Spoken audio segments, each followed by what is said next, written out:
सही है। चलिए जी, डिफरेंशिएबिलिटी स्टार्ट करते हैं।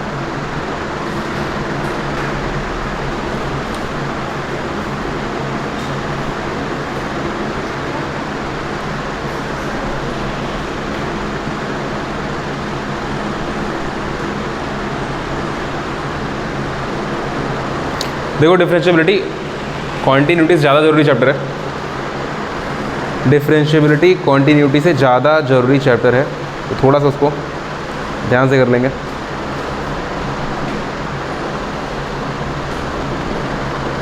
तुम लोग एनसीईआरटी लगाई क्या?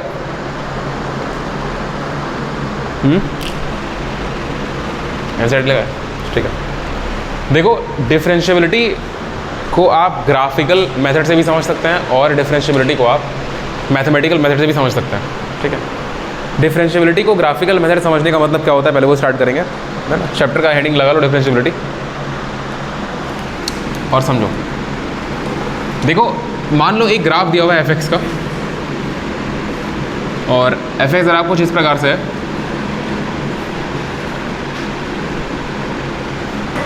ठीक है। ये किसी फंक्शन का ग्राफ है एफ का, और एक ग्राफ ऐसा दिया हुआ है, ऐसा। इन दोनों ग्राफ में एक बात का अंतर है। अच्छा, ये एफ बोल सकते हैं इसको हम। कोई भी चीज़ एफ होती है, इसका मतलब होता है कि एफ एक्स पर उस फंक्शन की वैल्यू क्या आ रही है। ये एक्स है इधर और ये एफ इधर। हम कोई रैंडम पॉइंट पिक करेंगे। मान लो इस केस में वो रैंडम पॉइंट ए है जहाँ पर आपको बताना है फंक्शन डिफरेंशिएबल है कि नहीं, और यहाँ पर भी वो रैंडम पॉइंट ए ही है जहाँ पर आपको बताना है कोई फंक्शन डिफरेंशिएबल है कि नहीं। ओरिजिन हो गया, ओरिजिन हो गया। डिफरेंशिएबिलिटी का सीधा साधा मतलब पहले तो ये होता है कि चेंज निकालना। डिफरेंशिएबिलिटी का मतलब अगर आपको चेंज समझ में आ गया तो फिर आप ग्राफ को भी समझ पाएंगे, आपको टेंजेंट वाली बात भी समझ में आएगी। डिफरेंशिएबिलिटी का मतलब चेंज होता है। चेंज का मतलब क्या होता है? चेंज का मतलब होता है कि किसी भी एक वेरिएबल के हिसाब से कोई दूसरा वेरिएबल किस प्रकार से चेंज हो रहा है, ये डिफरेंशिएबिलिटी का मतलब होता है। डिफरेंशिएबिलिटी को ही डेरिवेबिलिटी भी कहा जाता है। आप डिफरेंशिएशन करते हैं तो आपको पता होता है कि फंक्शन ऑलरेडी डिफरेंशिएबल है, तो ही आप डिफरेंशिएशन करते हैं। डिफरेंशिएशन आप उसी फंक्शन का कर सकते हैं जो फंक्शन डिफरेंशिएबल है। डिफरेंशिएशन करने के बाद जो आंसर आएगा, उस आंसर में आप उसी पॉइंट को रख करके वैल्यू निकाल सकते हैं जिस पॉइंट पर फंक्शन डिफरेंशिएबल होगा। तो पहली बात, डिफरेंशिएबल अगर कोई फंक्शन है तो उसका ग्राफिकल मतलब ये होता है कि जिस पॉइंट पर वो डिफरेंशिएबल है, उस पॉइंट पर अगर आप टेंजेंट ड्रॉ करेंगे, मतलब अगर मान लीजिए कोई फंक्शन दे रखा है एफ और एफ फंक्शन में आप पॉइंट ए पर चेक करना चाहते हैं कि फंक्शन डिफरेंशिएबल है कि नहीं। यहाँ जी एक्स है, यहाँ एफ एक्स लिख दो, चलो यहाँ भी एफ एक्स लिख दो। पॉइंट ए पर अगर आप डिफरेंशिएबिलिटी चेक करना चाहते हैं तो ग्राफिकल मेथड से ये मतलब होता है कि उस पॉइंट पर सिर्फ एक ही टेंजेंट ड्रॉ होना चाहिए। अगर एक से ज़्यादा टेंजेंट ड्रॉ हो गया तो इसका मतलब है कि वो फंक्शन उस पॉइंट पर डिफरेंशिएबल नहीं है। अब बात ये है कि हम पहले तुमसे बोले कि देखो, डिफरेंशिएबिलिटी का मतलब होता है चेंज। डिफरेंशिएबिलिटी का मतलब होता है चेंज होना। इस केस में change of f x with respect to x. देखो, एक्स की वैल्यू रखेंगे, एफ एक्स की वैल्यू आएगी, तो जिसकी वैल्यू आप रखते हैं उसको इंडिपेंडेंट वेरिएबल कहा जाता है, और जिसकी वैल्यू आती है उसको डिपेंडेंट वेरिएबल कहा जाता है। एफ एक्स एक डिपेंडेंट वेरिएबल है और एक्स एक इंडिपेंडेंट वेरिएबल है, क्योंकि एक्स कोई भी वैल्यू ले सकता है। इंडिपेंडेंट वेरिएबल की वैल्यू रखते जाएंगे और डिपेंडेंट की वैल्यू आती जाएगी। तो x के वैल्यू के हिसाब से एफ एक्स चेंज हो रहा है। x के हिसाब से अगर एफ एक्स चेंज हो रहा है तो डिफरेंशिएबिलिटी का मतलब है कि एफ एक्स एक्स के साथ किस प्रकार से चेंज हो रहा है, इस चेंज को डिफाइन करिए। अब चेंज को डिफाइन करने का मतलब क्या होता है? देखो, x के साथ किस प्रकार से एफ एक्स बदल रहा है। यहां समझो, तुमको दिख रहा है कि फंक्शन यहां पर बढ़ रहा है जैसे x बढ़ रहा है। तुमको दिख रहा है फंक्शन यहां भी बढ़ रहा है। फंक्शन यहां पर थोड़े देर के लिए कांस्टेंट आया, फिर फंक्शन घटना स्टार्ट किया। x की वैल्यू बढ़ रही है, अभी भी x की वैल्यू यहां से यहां बढ़ी, लेकिन एफ एक्स घट रहा है। यहां पर भी सेम फिनोमेना हो रहा है, आपको दिख रहा होगा x बढ़ रहा है फिर x घट रहा है। तो इस पॉइंट पे आपको पता है x बढ़ रहा है, इस पॉइंट पे आपको पता है x बढ़ रहा है, और इधर x घट रहा है। चेंज की बात यहां कैसे इंप्लाई करेंगे? चेंज की बात समझने के लिए देखो, अगर मान लो तुमको क्लास 10 में स्लोप निकालना पढ़ाया जाता है और 11th मैथ में तुम स्लोप पढ़ते हो, स्लोप का मतलब ही चेंज होता है, और ग्राफिकली स्लोप का मतलब होता है किसी एक पॉइंट पर टेंजेंट खींच देना। किसी एक पॉइंट पर टेंजेंट खींच देने से जो एंगल थीटा बनता है, ये थीटा एंगल ही उस पॉइंट पर चेंज बता रहा होता है। अगर स्लोप पॉजिटिव है तो आप बोलते हैं कि हाँ ठीक है चेंज पॉजिटिव है, अगर स्लोप नेगेटिव है तो आप बोलेंगे चेंज नेगेटिव है। स्लोप पॉजिटिव होने का मतलब क्या होता है, स्लोप अगर पॉजिटिव है इसका मतलब होता है कि फंक्शन इंक्रीजिंग वैल्यू शो कर रहा है, मतलब फंक्शन बढ़ रहा है, और स्लोप अगर नेगेटिव है तो फंक्शन डिक्रीज कर रहा है। अच्छा, अगर स्लोप पॉजिटिव फंक्शन इंक्रीज कर रहा है, स्लोप नेगेटिव फंक्शन डिक्रीज कर रहा है, मतलब स्लोप का मतलब tan थीटा।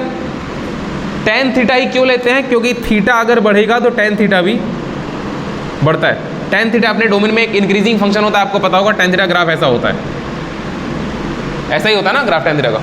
तो जैसे जैसे आप थीटा की वैल्यू -π/2 से π/2 बढ़ाते हैं, वैसे tan थीटा की वैल्यू बढ़ती चली जाती है। स्लोप बढ़ने का मतलब है tan थीटा बढ़ना, tan थीटा तभी बढ़ेगा जब थीटा बढ़ेगा, और थीटा बढ़ने का मतलब है कि एंगल बढ़ना।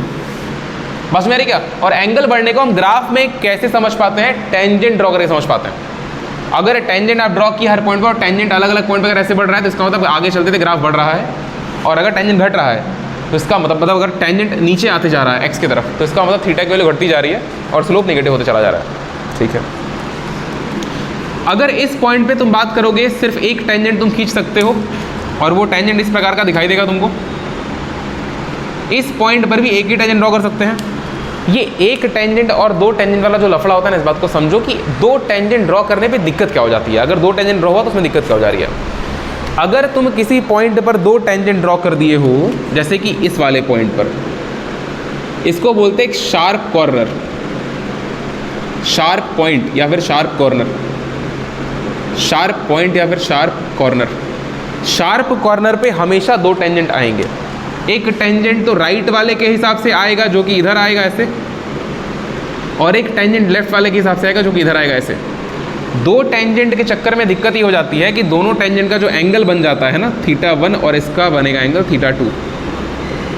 दो अगर एंगल बन गया तो दो tan थीटा की वैल्यू आएगी, और अगर दो ठो tan थीटा की वैल्यू आई इसका मतलब दो अलग अलग स्लोप आ गए। दो अलग अलग स्लोप आ जाने का मतलब होता है कि उस पॉइंट पे फंक्शन दो अलग अलग चेंज दिखा रहा है। आप मेरी बात को समझिए, पॉइंट P अगर तुम इसको बोलोगे, इस बात को थोड़ा ध्यान समझना, पॉइंट P पर फंक्शन दो अलग अलग चेंज दिखा रहा है, एक अलोंग T1 टेंजेंट और एक अलोंग T2 टेंजेंट। इस बात को अगर थोड़ा सा और आगे ले जाया जाए तो तुमको एक बात समझ में आएगी। एक पॉइंट के अलोंग अगर दो टेंजेंट बन रहे हैं, एक जैसे ऐसे बन रहा ना, एक टेंजेंट इधर जा रहा है, एक टेंजेंट इधर जा रहा है, दो टेंजेंट का मतलब होता है कि फंक्शन दो डायरेक्शन में चेंज दिखाने के लिए रेडी है। अगर फंक्शन x बराबर a पर दो डायरेक्शन में चेंज दिखाने के लिए रेडी है, इसका मतलब कि वो x के जस्ट आगे जाने पर दो वैल्यू देने लगेगा। अगर दो डायरेक्शन में फंक्शन अपने आप को डिफाइन करना चाहता है उस पॉइंट पर या उस पॉइंट के आगे, तो इसका मतलब कि फंक्शन हो सकता है, अभी तक आगे काम नहीं सोच रहे, हम सोच रहे कि हो सकता है कि फंक्शन आगे जाने पर ऐसा भी हो जाए और ऐसा भी हो जाए, या फिर ऐसा हो जाए और डिक्रीजिंग हो जाए। कुछ भी दो पॉसिबिलिटी हो सकती है टेंजेंट के अलोंग। और अगर ऐसा होगा फिर एक पॉइंट पे आपको दो दो अलग अलग वैल्यूज मिलेंगी। मतलब ये तो वही हो गया, एक आदमी दो तीर मार रहा है और फिर फंक्शन डिफाइन ही नहीं होगा। बात समझ आ रही क्या? एक पॉइंट पे अगर दो टेंजेंट ड्रॉ हुआ, एक पॉइंट पे दो टेंजेंट का मतलब दो चेंज, क्योंकि दो स्लोप, दो टेंजेंट का मतलब दो एंगल, दो एंगल का मतलब दो स्लोप, दो स्लोप का मतलब दो अलग अलग चेंज। एक ही वैल्यू के अलोंग कोई फंक्शन दो अलग अलग चेंज नहीं दिखा सकता है। आप x की एक वैल्यू रखिए, आप x की एक वैल्यू रखिए, दो आंसर आने चाहिए क्या? नहीं आने चाहिए ना। एक डोमेन पर एक ही रेंज डिफाइन होना चाहिए। अलग अलग डोमेन पे एक रेंज डिफाइन हो सकता है, लेकिन अलग अलग मतलब एक सिंगल डोमेन पे अलग अलग रेंज नहीं आना चाहिए। इसीलिए हम लोग लिखते हैं ना कि रूट x की जो वैल्यू है, अगर x बराबर आप 4 रखेंगे तो इसका आंसर कभी भी -2 और +2 नहीं आना चाहिए, क्योंकि बात तो वही होगी, एक डोमेन पर दो वैल्यू, तो फंक्शन डिफाइन नहीं होगा, फिर तो रूट x फंक्शन ही नहीं हुआ। इसीलिए इसका आंसर पॉजिटिव आता है। खैर वापस आते हैं इस पॉइंट पर। तो ये बात आपको समझ में आनी चाहिए कि दो टेंजेंट अगर डिफाइन हो जाएंगे तो मतलब कि ये फंक्शन अपने आप को दो अलग अलग डायरेक्शन में ले जाने के लिए रेडी है। कि हाँ, अगर x बराबर a पे आप मेरा चेंज देखना चाहते हैं तो मैं दो प्रकार का चेंज दिखाना चाहता हूँ, तो हम तुरंत बोलेंगे फंक्शन डिफाइन नहीं होता है। एक सिंगल वैल्यू पे दो अलग अलग प्रकार के रेंज अगर आ रहे हैं या आने वाले हैं तो फंक्शन डिफाइन नहीं होगा उन सारे पॉइंट्स पर। यहां पे तो x की बात चल रही है, x बराबर a पर, तो x बराबर a पर हम फंक्शन को डिफरेंशिएबल नहीं बोलते हैं। क्यों? क्योंकि a कह रहा होता है कि इस पॉइंट पे दो अलग अलग चेंज हैं, क्योंकि दो टेंजेंट आ रहे होते हैं। तुम समझे हम चेंज को टेंजेंट से कैसे रिलेट कर रहे हैं? हम पॉइंट को टेंजेंट से रिलेट किए, टेंजेंट को एंगल से, एंगल को स्लोप से और स्लोप को चेंज से, क्योंकि टेंजेंट ऊपर नीचे जाता है वो उसी को चेंज बोलते हैं। टेंजेंट अगर ज़्यादा एंगल बना रहा है फंक्शन इंक्रीजिंग है, कम बना रहा है डिक्रीजिंग है। पॉइंट P के बाद देखो टेंजेंट T2 बोल रहा है कि अगर आप आगे बढ़ना चाहते हैं, अगर आगे तो फंक्शन इंक्रीजिंग है, और अगर आप T1 के अलग बढ़ना चाहते हैं डिक्रीजिंग है। तो बात तो वही होगी ना कि A के आसपास फंक्शन दो अलग अलग चेंज होकर रहा है, जो कि इम्पॉसिबल है फंक्शन के डेफिनेशन के हिसाब से। तो ये बात कहाँ से कट रही है आप समझिए, ये बात कट रही है वहीं से कि एक वैल्यू पर दो चेंज नहीं, मतलब एक डोमेन पर दो रेंज नहीं। इसीलिए फंक्शन कहां पर नॉट डिफाइन, मतलब कहां पर डिफरेंशिएबल नहीं होगा, शार्प कॉर्नर पर। फंक्शन पहली बात कि शार्प कॉर्नर पे कभी भी डिफरेंशिएबल नहीं होगा। दूसरी बात, अगर मान लो, देखो डिफरेंशिएबल का मतलब चेंज ध्यान में रखिए, कभी कंफ्यूजन नहीं होगा। तो पहली बात तो कि यहां पर फंक्शन डिफरेंशिएबल नहीं होगा। दूसरी बात, इसको छोड़ो, यहां तो डिफरेंशिएबल है आपको ऑलरेडी पता है, इसको छोड़ो। देखो एक और बात, अगर मान लो फंक्शन ऐसा है, अगर मान लो एक फंक्शन ऐसा है, ऐसा एक फंक्शन है, ठीक, और हम ये पॉइंट ले रहे हैं x बराबर c बोल लो इसको, चलो ये फंक्शन f(x) है, हम f(x) की डिफरेंशिएबिलिटी c पर चेक करना चाहते हैं, ठीक है। अगेन डिफरेंशिएबिलिटी का मतलब क्या समझाएं हम तुमको, चेंज। अगर चेंज होगा तो फंक्शन डिफरेंशिएबल है, अगर चेंज नहीं होगा तो फंक्शन डिफरेंशिएबल है। अगर चेंज एक से ज़्यादा डायरेक्शन में होगा तो डिफरेंशिएबल है नहीं। तो यहाँ तो वही वाला मैटर आ रहा था, वहाँ देखो यहाँ पर x बराबर c पे जब भी आप फंक्शन में c रखेंगे तो c पर ये वैल्यू भी मिलेगी, ये भी, ये भी, ये भी, ये भी, ये भी, ये भी, ये भी, सब मिलता चला जाएगा। बस मेरे क्या, x बराबर c पर ही सारी वैल्यूज मिलेगी आपको। अगर x बराबर c पे सारी वैल्यूज मिली, इसका मतलब टेंजेंट इस पॉइंट पर एकदम सीधा ड्रॉ हो गया। बस मेरी टेंजेंट सीधा ड्रॉ होगा। टेंजेंट सीधा ड्रॉ होने का क्या मतलब हुआ कि फंक्शन जो है वो x के हिसाब से चेंज ही नहीं हो रहा है। इस बात को समझो, फंक्शन x के इंडिपेंडेंट है। तुम x की कोई भी वैल्यू रखते चले जाओ, तुम x की कोई वैल्यू रखते चले जाओ, उन सारी वैल्यू पे फंक्शन वैल्यू दे रहा है।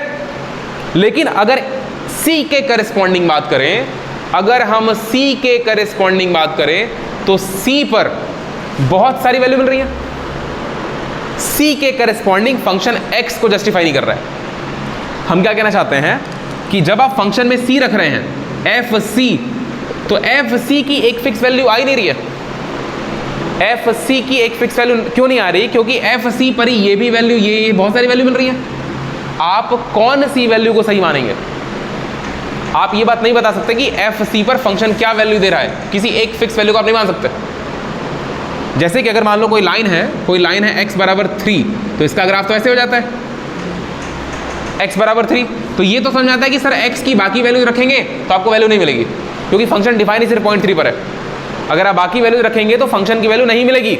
लेकिन यहाँ बाकी वैल्यू पे फंक्शन की वैल्यू मिल रही है, मतलब बाकी वैल्यूज पर फंक्शन तो डिफाइन है, कोई दिक्कत नहीं है, और बाकी वैल्यू पे फंक्शन प्रॉपर अपना चेंज भी दिखा रहा है x के साथ में, सही बात है।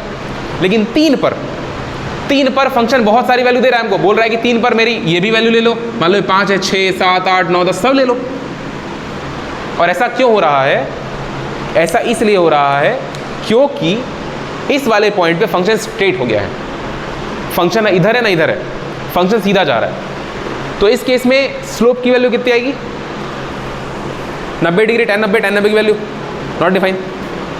तो tan 90 का मतलब स्लोप होता है या टेंजेंट होता है, वो भी नॉट डिफाइन बोल रहा है। बस मेरी क्या, वो भी नॉट डिफाइन बोल रहा है, और यहाँ पर भी फंक्शन डिफरेंशिएबल नहीं होगा। बस मेरी क्या, डिफरेंशिएशन का मतलब क्या होता है? dy बाई dx को टेंजेंट बोलते हैं, और उसी को आप tan थीटा ही बोलते हैं। बस मेरी क्या, उसी को आप tan थीटा, ग्राफिकली आपको थीटा दे रखा है तो आप उस पॉइंट tan थीटा निकाल लीजिए। अगर किसी पॉइंट का, अगर किसी का ग्राफ पता है आपको और किसी पॉइंट पे चेक करना है कि फंक्शन डिफरेंशिएबल है कि नहीं है, उस पॉइंट पे स्लोप ड्रॉ करिए। उस पॉइंट पे स्लोप ड्रॉ करिए, स्लोप ड्रॉ करने का उसका एंगल निकाल लीजिए, पास में आएगा। और अगर आप एंगल निकाल लिए, अच्छा इस पॉइंट पर बताओ, पॉइंट ए पर, एग्जैक्ट पॉइंट ए पर टेंजेंट ड्रॉ हो रहा है ना, ये टेंजेंट 0 डिग्री बना रहा है, tan 0 के लिए 0 है, तो क्या इस पॉइंट पर फंक्शन डिफरेंशिएबल है? डिफरेंशिएबल होने का मतलब होता है चेंज निकालना। क्या आप चेंज के बारे में बात कर सकते हैं? कर सकते हैं। और आप चेंज के बारे में ये बात कर सकते हैं कि ए पर फंक्शन चेंज नहीं शो कर रहा है, मतलब वो चेंज नहीं हो रहा है।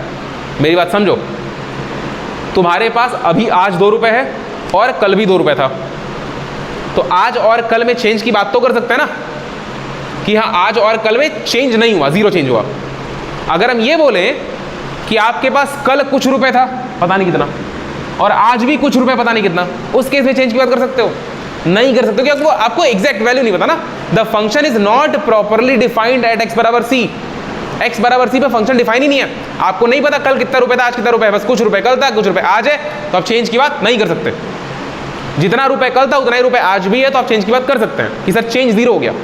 0 एक डेफिनेट नंबर होता है, सही बात है ना, 0 का मतलब कोई चेंज नहीं आया। लेकिन यहां पर तो कुछ कुछ वाली बात हो गई। आज हमारे पास कुछ रुपए, कौन सी वैल्यू लोगे? बस मेरी क्या, तुम्हारे घर में बहुत सारे अलग अलग ताखे पैसे पड़े हुए, तुम्हारा पैसा कौन सा तुमको नहीं पता, तुम्हें सर इनमें से कोई एक पैसा है मेरा, और फिर कल भी बोलो सर इनमें से कोई एक पैसा है मेरा, तो हम किसका चेंज किससे निकालें? इनमें से कोई एक वैल्यू फंक्शन की है, फिर इनमें से कोई वैल्यू फंक्शन की, हम चेंज नहीं निकाल पाएंगे ना अलग अलग टाइम पर। बस मेरी क्या, एक्स के साथ चेंज नहीं निकाल पाएंगे, इसीलिए ये फंक्शन डिफरेंशिएबल नहीं है। तो अगेन पहली बात तो फंक्शन यहां डिफरेंशिएबल नहीं होगा, नॉट डिफरेंशिएबल। कब? At sharp point. और दूसरी बात again, function not differentiable, function not differentiable if, अगर टेंजेंट कैसा हो, वर्टिकल हो जाए। बस मेरी क्या, अगर टेंजेंट वर्टिकल है फंक्शन तो बाकी हर केस में फंक्शन डिफरेंशिएबल होगा। ऑब्वियसली जिस पॉइंट पे आप फंक्शन की डिफरेंशिएबिलिटी कैलकुलेट करना चाहते हैं उस पॉइंट पर फंक्शन डिफाइन होना चाहिए। पहली बात, फंक्शन ही नहीं है, फंक्शन अगर ब्रोकन है, मान लो ग्राफ आया टूटा फिर यहाँ ग्राफ आया, बीच का पॉइंट पे फंक्शन गायब है, तो कॉन्टिन्यूअस ही नहीं है। फंक्शन अगर है ही नहीं तो चेंज कैसे पता करेंगे आप? तो उसको बोलते डिफाइन नहीं हो, मतलब उस बारे में बात ही नहीं कर सकते आप। जिस पॉइंट पे, मतलब वो पॉइंट फंक्शन के डोमेन में नहीं है ना, जो पॉइंट फंक्शन के डोमेन में नहीं है, आप उस पॉइंट पे डिफरेंशिएबिलिटी छोड़िए, आप कॉन्टिन्यूटी की बात नहीं कर सकते, फंक्शन के वैल्यू की बात नहीं कर सकते, लिमिट की बात कर सकते ही नहीं कर सकते? कर सकते हैं, क्योंकि लिमिट का मतलब LHL बराबर RHL होना चाहिए। फंक्शन की वैल्यू उस पॉइंट पे रहे ना रहे फर्क नहीं पड़ता है। अगर किसी पॉइंट A पर FA नॉट एग्जिस्ट, फिर भी लिमिट एग्जिस्ट कर सकती है, क्योंकि लिमिट का मतलब अगल बगल के पड़ोसी होते हैं। आपका घर उखड़ गया उससे मतलब नहीं है, पड़ोसी है कोई दिक्कत नहीं है, लेकिन आपका घर उखड़ गया तो कॉन्टिन्यूटी खराब हो गई। बस मेरे क्या, कॉन्टिन्यूटी खराब हो गई। और जब अगर फंक्शन कॉन्टिन्यूअस नहीं है तो क्या डिफरेंशिएबल होगा? नहीं, ये बात आपको बहुत पहले से पता होनी चाहिए। अगर फंक्शन डिफाइन नहीं है किसी पॉइंट पर तो फंक्शन कॉन्टिन्यूअस नहीं होगा और डिफरेंशिएबल भी नहीं होगा। लिमिट एक अलग चीज़ है, इसीलिए आप लिमिट को कहाँ पढ़ते हैं? कक्षा 11 में, और कॉन्टिन्यूटी डिफरेंशिएबिलिटी एक साथ पढ़ते हैं। ठीक है जी, समझ में आ गया ना? तो दो केस में फंक्शन डिफरेंशिएबल नहीं होगा। पहला कब? जब कोई शार्प पॉइंट मिल जाए, और दूसरा कब? जब टेंजेंट वर्टिकल हो जाए उस पॉइंट पर।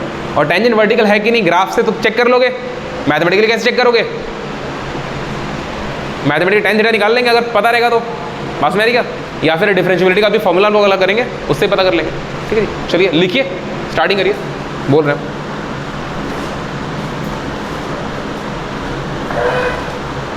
लेट fx बी, हम लोग कौन से फंक्शन पढ़ रहे हैं? हम लोग सारे रियल वैल्यूड फंक्शन पढ़ रहे हैं पहली क्लास से ही। हम लोग रियल वैल्यूड फंक्शन पढ़ रहे हैं, हम लोग सारे के सारे फंक्शन को अपने कार्टेशियन प्लेन पे ड्रॉ कर सकते हैं। एक और होता है कॉम्प्लेक्स प्लेन, हम लोग कॉम्प्लेक्स वैल्यूड फंक्शन नहीं पढ़ रहे हैं।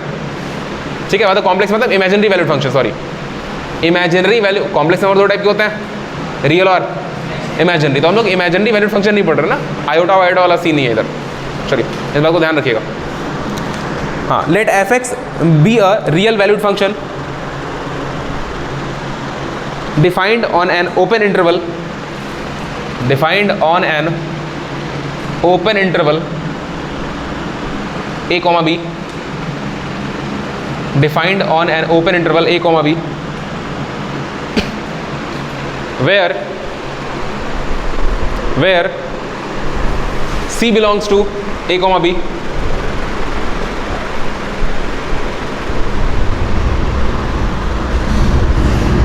Graphical representation and meaning. Graphical representation and meaning of differentiability. Graphical representation or meaning of differentiability. फिर से बोले, ग्राफिकल रिप्रेजेंटेशन और मीनिंग ऑफ डिफरेंशिएबिलिटी. देखो डिफरेंशिएबिलिटी हम लोग समझेंगे ग्राफिकली थोड़ा सा, और उसके बाद आपको फॉर्मूला मिलेगा, है ना, जिस फॉर्मूले का आप इंतजार कर रहे हैं. देखो थोड़ा समझना ध्यान देना.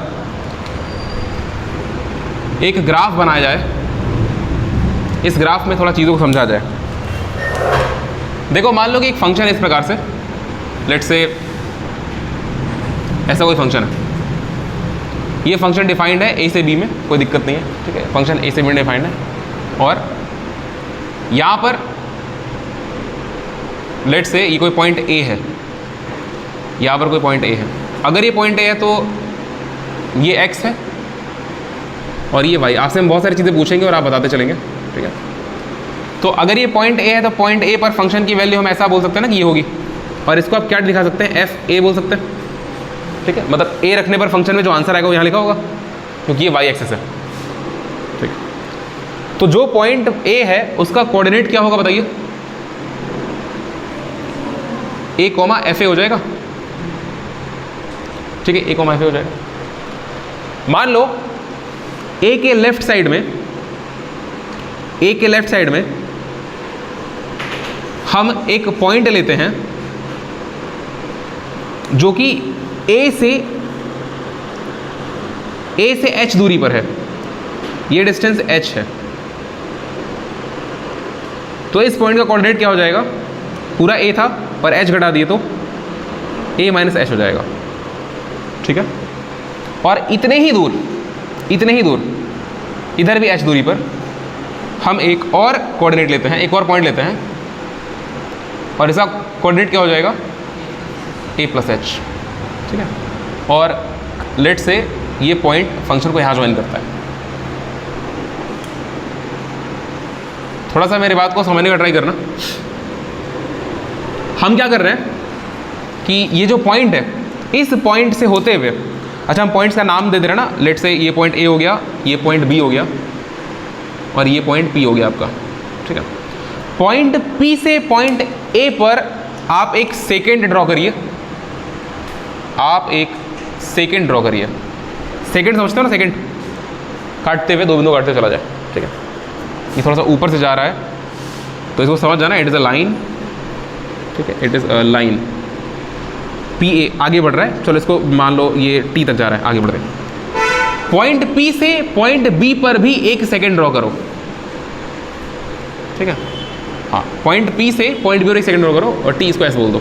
चलो देखो मेरी बात समझो. हम तुमसे क्या बोले, हम तुमसे बोले कि आपको क्या करना है, आपको पॉइंट ए पर, मतलब पॉइंट पी पर, सॉरी, आपको पॉइंट पी का स्लोप निकालना है. अच्छा, पॉइंट पी का स्लोप का मतलब क्या होता है, अगर पॉइंट पी पर एक टेंजेंट ड्रॉ किया जाएगा, सिर्फ एक, अगर ये जो एफ एक्स कर्व है ना, ये जो एफ एक्स ग्राफ है, इस एफ एक्स ग्राफ पे वो जो पॉइंट पी बना हुआ है जिसका coordinate A comma F A है, अगर इस पॉइंट पी पर सिर्फ एक ही टेंजेंट ड्रॉ होगा तो ही तुम बोलोगे वो डिफरेंशिएबल पॉइंट है. बस मेरी पॉइंट पी पर अगर आप सिर्फ एक टेंजेंट ड्रॉ कर देते हैं तो ही आप बोलेंगे वो डिफरेंशिएबल पॉइंट है. अच्छा ठीक है, एक बात समझो, थोड़ा इसको हम डार्क कर दें ताकि तुमको सेकेंड लाइन और फंक्शन वाली लाइन में कंफ्यूजन हो. ये फंक्शन वाली लाइन है और वो सेकेंड लाइन है. अगर मान लो ये दोनों सेकेंड है, ये पॉइंट ए है, पॉइंट पी है, इसका कोऑर्डिनेट ऐसे लिखा हुआ है. अच्छा, पॉइंट बी का कोऑर्डिनेट क्या होगा, पॉइंट बी का कोऑर्डिनेट एक्स वाला लिखोगे ए प्लस एच, और वाई वाला क्या हो जाएगा, हाँ y वाला हो जाएगा f a प्लस एच, क्योंकि x वाला कोऑर्डिनेट रखेंगे तो ये आंसर आएगा, और तो यहाँ लिख दो f a प्लस एच। और इसी प्रकार से a का कोऑर्डिनेट बताओ, a का कोऑर्डिनेट बताइए मेरे को। हाँ जी, a minus H comma f a minus H, ये कोऑर्डिनेट हो जाएगा b का। अगर आपको ये बात समझ में आती है तो आपको आगे वाली बात पूरी समझ में आ जाएगी। हम पॉइंट पी लिए, हमको चेक करना है कि पॉइंट पी पर फंक्शन डिफरेंशिएबल है कि नहीं, इसलिए हम पॉइंट पी लिए हैं। और पॉइंट पी मतलब पॉइंट पी का एक्स कोऑर्डिनेट क्या है, ए है। तो हमको चेक करना है कि जो एफ एक्स है, दिस ग्राफ एफ एक्स, ये जो एफ एक्स आ रहा है या जा रहा है, ये एफ एक्स पॉइंट ए पर डिफरेंशिएबल है कि नहीं। हमको ग्राफिकल मेथड से ये पता है कि पॉइंट, किसी भी पॉइंट पर कोई फंक्शन डिफरेंशिएबल तभी होता है जब उस पॉइंट पे सिर्फ एक टेंजेंट ड्रॉ किया जा सके, ताकि वो इंक्रीजिंग या डिक्रीजिंग सिर्फ एक डायरेक्शन शो करे, दो इंक्रीजिंग का या दो डिक्रीजिंग का डायरेक्शन शो ना करे। जैसे फर्स्ट वाले केस में था ना, बस मेरे क्या वैसा ना, शार्प कॉर्नर वाले केस में। तो हम वो कंडीशन अप्लाई करेंगे। अगर मान लो ये जो पॉइंट ए है, ये जो पॉइंट ए है जिससे पी का सेकंड ड्रॉ किया जा रहा है, ये सेकंड, अगर तुम पॉइंट ए को शिफ्ट करो उधर पी के पास, इसी कर्व पे, अगर पॉइंट ए आप इधर शिफ्ट करें तो ये सेकंड और ऐसे हो जाएगा। अगर आप पॉइंट ए यहाँ शिफ्ट कर दो तो ये सेकंड ऐसे बन जाएगा, यहाँ आ जाएगा ये। अगर आप पॉइंट ए और इधर शिफ्ट करें तो इधर जाएगा। अच्छा ठीक है, इस पॉइंट पी से ये जो दोनों लाइन है, ये दोनों लाइन 180 डिग्री कब हो जाएंगी? ये दोनों लाइन 180 डिग्री तब हो जाएंगी जब ये पॉइंट ए जो है ये जस्ट पी के बगल में आ जाए। पॉइंट ए जो है, देखो एपी से तुमको सेकंड पास करवाना है, इस एपी को ए को सरकाते सरकाते सरकाते सरकाते पी के जस्ट लेफ्ट में लेकर के आओ। पी से कितनी दूर? बहुत पास में। ये h इतना घटते घटते घटते घटते छोटा हो जाए कि ये दूरी h टेंड्स टू 0 हो जाए। बात समझ आ रही क्या? इस a को सरकाते सरकाते p के इतने करीब लेकर के आ जाओ कि ये जो दूरी है h वाली, ये घटते घटते घटते घटते घटते घटते 0 हो जाए, लगभग टेंड्स टू 0। 0 अगर एग्जैक्ट 0 कर दोगे तब तो a और p कॉन्साइड कर जाएगा। आपको कॉन्साइड ही करवाना है, आपको लगभग 0 कर देना है उसको, कि अगर ये p है तो बगल वाला a हो। ठीक उसी प्रकार से राइट में बगल में कौन हो? b हो जाए। अगर आप ऐसा कर दिए और पॉइंट a को यहां लेकर के आए, मान लीजिए, और पॉइंट b को बगल है, मान लो जस्ट अगल बगल का पॉइंट है, ठीक है, तो उस केस में जो तुम सेकेंड pa ड्रॉ कर रहे थे वो टेंजेंट हो जाएगा, और जो सेकेंड pb था वो अब टेंजेंट हो जाएगा। मतलब ये दोनों एक ही सिंगल लाइन बन जाएगी। ये जो दो अलग अलग सेकेंड है जिनके बीच में कुछ एंगल था, अब ये दोनों तीन लगातार पॉइंट से हो जाएंगे, और तीनों पॉइंट एक दूसरे से दूरी पर नहीं है, बस चिपके चिपके ही हैं। तो बेसिकली क्या होगा कि अगर, अब इस बात को समझो, अगर लिमिट h टेंड्स टू 0 लगा दे, अगर ये कंडीशन लगा दे, देन तो क्या होगा, ये जो PA एंड PB है will become one line, that is tangent at point P। सही बात है क्या? जो पॉइंट P पर टेंजेंट हो जाएगा। अगर ये दोनों अलग अलग लाइन PA और PB हम यहां पे ड्रॉ कर दे रहे हैं, बात का figure, this is your PA and that is your PB। इसको A डैश बोल दे रहे हैं, इसको B डैश बोल दे रहे हैं, कोई दिक्कत नहीं है ना, A dash B dash. PA और PB ग्राफ के हिसाब से कब एक लाइन कंसिडर की जाएगी? जब दोनों का स्लोप बराबर होगा। बात समझ आ रही क्या? दो लाइन का स्लोप अगर बराबर है और दोनों एक ही पॉइंट से गुजर रही हैं, दो लाइन अगर, जैसे इस बात को समझिए ना, कहीं कंफ्यूजन नहीं होना चाहिए, क्योंकि फिर ये बात दोबारा मैं समझा नहीं पाएंगे। अगर तुमको आता है तो अच्छी बात। एक पॉइंट P यहाँ पर है, इससे एक लाइन ऐसे जा रही है और एक लाइन ऐसे जा रही है, इसको पीछे बढ़ाओ, इसका स्लोप θ1, इसका स्लोप θ2। अगर दोनों का स्लोप बराबर करना है तो दिस पॉइंट पे P, A और B, तो या तो PA को नीचे लेके आओ, PB को ऊपर लेकर के जाओ। तो अगर PA और PB का स्लोप बराबर करना है तो दोनों कॉन्साइड करना पड़ेगा। और हम क्या बोल रहे हैं कि ये A और B को इतने पास लेकर के आए हैं P में कि PA और PB एक ही सिंगल लाइन हो गई है। अगर PA और PB एक ही सिंगल लाइन है तो मैथमेटिक्स के हिसाब से इंप्लाइज दैट स्लोप, किसका स्लोप? PA का बराबर होना चाहिए किसके स्लोप के? पीबी के। पीए का स्लोप और पीबी का स्लोप बराबर होना चाहिए, ठीक है। एच टेंड्स टू 0 पर, है ना, एच टेंड्स टू जब 0 हो जाए लिमिट, इसलिए हम इस बात को यहाँ पर लिख दिए हैं, तो उस केस में पी और पी का स्लोप बराबर होना चाहिए। अच्छा, लाइन का स्लोप आप निकाल सकते हैं अगर आपको लाइन के ऊपर उपस्थित 2 पॉइंट पता हो, ठीक है। पीए लाइन को देखो, पीए लाइन के ऊपर 2 पॉइंट आपको पता है, एक पॉइंट पी का कोऑर्डिनेट पता है और एक पॉइंट ए का कोऑर्डिनेट पता है। बस मेरे क्या, ये पॉइंट इधर आएगा तो कोऑर्डिनेट तो एच के हिसाब से लिखोगे ना, और एच को हम लगभग 0 मान रहे हैं, कोई दिक्कत नहीं है, तो एच के हिसाब से कोऑर्डिनेट लिख देंगे। तो आप पीए का स्लोप देखिए, पीए का स्लोप क्या बनेगा, y2 माइनस y1 बनता है अपॉन में x2 माइनस x1 बनता है। तो पीए का स्लोप y2, किसी को एक कोई दिक्कत नहीं हो, किसी को मान लो, तो मेरी बात समझो, ये और ये लाइन है, इसको हम इधर मान रहे हैं, तो y2 इसको मान ले रहे हैं, y1 इसको मान ले रहे हैं, आप किसी को मान सकते हैं, हमको कोई दिक्कत नहीं है। ये हो गया y2 माइनस y1, यही y है ना, y यही है ना, a और a माइनस h तो x वाला है, y ये वाला है, तो हम क्या लिखेंगे slope, f a minus h minus f a। इसमें दिक्कत नहीं किसी को, ठीक है। ये क्या है, निकाल रहे हैं, और x2 माइनस x1, x2 कितना है, a माइनस h और माइनस a, सही बात है क्या। ये क्या है, ये लेफ्ट हैंड का स्लोप है, लेफ्ट साइड का स्लोप है ना, ये स्लोप है। एंड इसको लिख दें, and slope P A and slope P B has to be equal, has to be equal. ये किसका है, ये स्लोप ऑफ पी ए का है, और पी बी का स्लोप क्या लिखेंगे आप, हाँ जी, y2 minus y1 F A plus H minus F A upon में x2 माइनस x1, ठीक है। देखो इसका स्लोप क्या आया, F A minus H minus F A upon में ए और ए कट जाएगा तो जगह माइनस एच, और इसका स्लोप आएगा F A plus H minus F A upon में एच। इसी को बोलते हैं लेफ्ट हैंड डेरिवेटिव। डेरिवेटिव का टर्म यूज क्यों किया जा रहा है, क्योंकि स्लोप है, स्लोप का मतलब टेंजेंट, वही चेंज की बात चल रही है, और डेरिवेटिव का मतलब चेंज होता है। और ये क्या है, R H D, right hand derivative.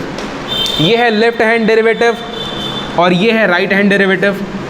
कब, एट पॉइंट एक्स बराबर ए, बात मेरी क्या, एट एक्स बराबर ए। अगर इसी बात को हम किसी भी जनरलाइज्ड एक्स के लिए लिखें, किसी भी जनरलाइज्ड एक्स कोऑर्डिनेट के लिए, तो समझिए for any general point on x axis, जो लेफ्ट हैंड डेरिवेटिव है उसका फॉर्मूला क्या बनेगा, ए की जगह फिर ये ए वही पॉइंट है जो एक्स पर रखे थे, तो किसी भी जनरल पॉइंट के लिए, हाँ जी, ये हो गया लेफ्ट हैंड डेरिवेटिव और वो गया राइट हैंड डेरिवेटिव, ठीक है जी। अगर ये दोनों बराबर है, अगर ये दोनों बराबर है तो फंक्शन क्या है, डिफरेंशिएबल है। इस बात को समझो, left hand derivative right hand derivative के बराबर होना चाहिए। अगर left hand derivative right hand derivative के बराबर नहीं है तो इसका मतलब दो टेंजेंट, बात को समझो ना फिजिकली। अगर left hand derivative right hand के बराबर नहीं, इसका मतलब दो अलग अलग लाइन के टेंजेंट निकल गए। अगर क्या बेटा आए,